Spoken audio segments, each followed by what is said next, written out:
5 strategi kompetitif Potter sebagai berikut. Yang pertama, strategi biaya rendah atau cost leadership. Strategi biaya rendah ini menekankan pada upaya memproduksi produk standar sama dalam segala aspek dengan biaya per unit yang sangat rendah. Produk ini, barang maupun jasa, biasanya ditujukan kepada konsumen yang relatif mudah terpengaruh oleh pergeseran harga atau price sensitif, atau menggunakan harga sebagai faktor penentu keputusan. Dari sisi perilaku pelanggan, strategi jenis ini amat sesuai dengan kebutuhan pelanggan yang termasuk dalam kategori perilaku.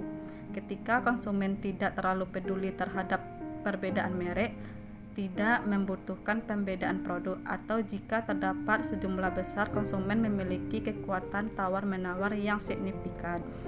Contoh perusahaan yang menerapkannya adalah Toyota. Dilihat dari implementasi, sehingga proses produksi bisa dipotong, efisiensi dapat tercapai.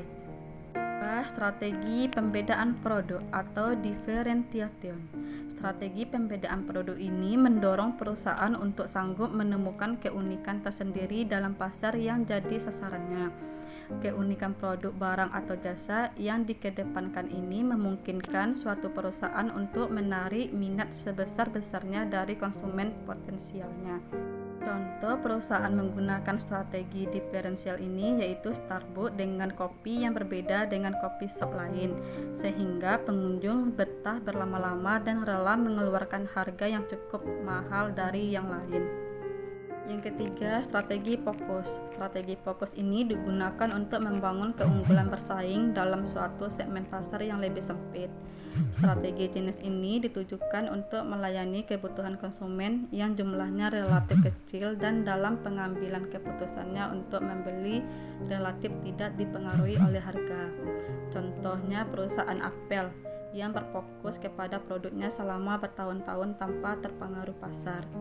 Yang keempat, strategi tumbuh. Perusahaan dapat berkembang cepat jika berekspansi ke luar wilayah.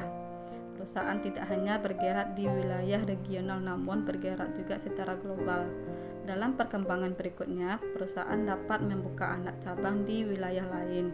Dengan demikian, penggunaan sistem informasi dapat mendukung strategi untuk mengembangkan pasar.